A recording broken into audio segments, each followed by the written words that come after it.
क्यों नहीं?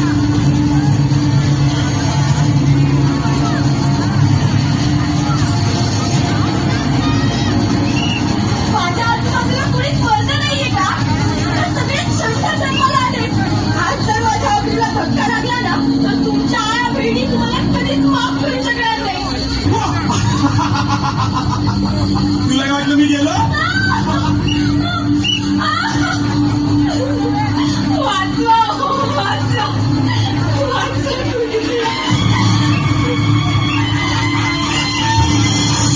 जगदंब जगदंब दिल्लीचे तख्त राखणाऱ्या महाराष्ट्रातून हा कसला आवाज? महाराज